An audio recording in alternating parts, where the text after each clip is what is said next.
English లో చెప్పాలంటే living word. అందుకే యేసయ్య చెప్పాడు, ఆకాశము ఒకవేళ గతించినా గతించవచ్చు, భూమి ఒకవేళ గతించినా గతించవచ్చు, నా మాటలలో పొల్లైనా, పూర్తి చేయండి, సున్నా అయినా తప్పి పోదు. ఆయన తను సెలవిచ్చిన వాక్యమును నెరవేర్చుటకు ఆతురత పడుతున్నాడని బైబిల్ చెప్తుంది. దేవునికి స్తోత్రము కలుగును గాక. హల్లెలూయా. ఆయన మాట ఇచ్చి తప్పుకోవడానికి నరుడు కాదు. రెండవది, ఈ వాక్యం చెప్పిన వాడు సజీవుడు. అందుకనే తెల్లారి గట్ట అప్పుచేళ్ళు వెళ్ళారు. ఎవరిని ఎత్తడానికి? యేసయ్య దగ్గరికి ఏం తీసుకెళ్లారు వీళ్ళు? సుగంధ ద్రవ్యాలు తీసుకెళ్లారు. సుగంధ ద్రవ్యాలు తీసుకెళ్తే దేవుని దూత ఏమన్నారు వాళ్ళతో? నా వైపు అందరూ చూడండి. దీని మీద చాలా మంది ఏ వాక్యం చెప్పారంటే, ఎంత విశ్వాసమో ఎంత భక్తో వీళ్ళు అవి తీసుకెళ్లారు, సుగంధ ద్రవ్యాలు తీసుకెళ్లారు అన్నారు. నేను క్రిస్మస్ వర్తమానంలో దానికి ఒప్పుకోవాలి. ఏమన్నాను నేను? వీళ్ళు అవిశ్వాసులు అని చెప్పాను. ఎందుకని?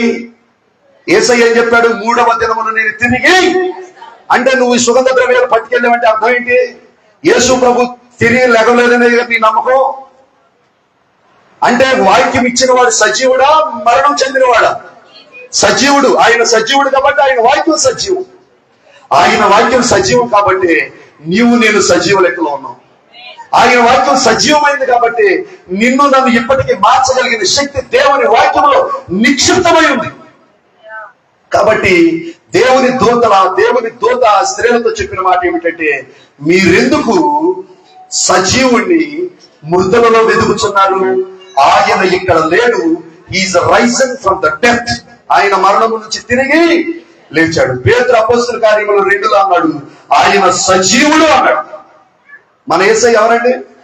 మీరేమనుకోవద్దు. ఈ లోకంలో ఎంత మంది దేవుడు దేవతలుగా పిలువబడుతున్నారని తెచ్చుకోండి. They all are dead. అందరూ చచ్చిపోయారు. యేసయ్య కూడా చనిపోయాడు.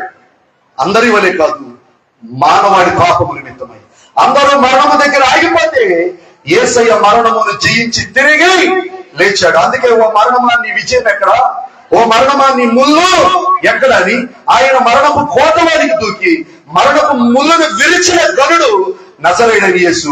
That's why we called Jesus as a living saviour. ఆయన సజీవుడైన రక్షకుడు, సజీవుడైన దేవుడు, సజీవుడైన పోషకుడు, సజీవుడైన కన్న తండ్రి. ఆయన సజీవుడు కాబట్టి ఆయన వాక్యం కూడా ఎలాంటిదండి?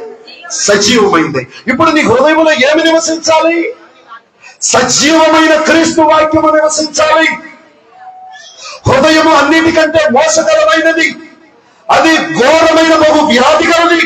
దానిని గ్రహించున్నాడు ఎవడు లేడు. యేసయ్య చెప్పాడు, హృదయ శుద్ధి గలవారు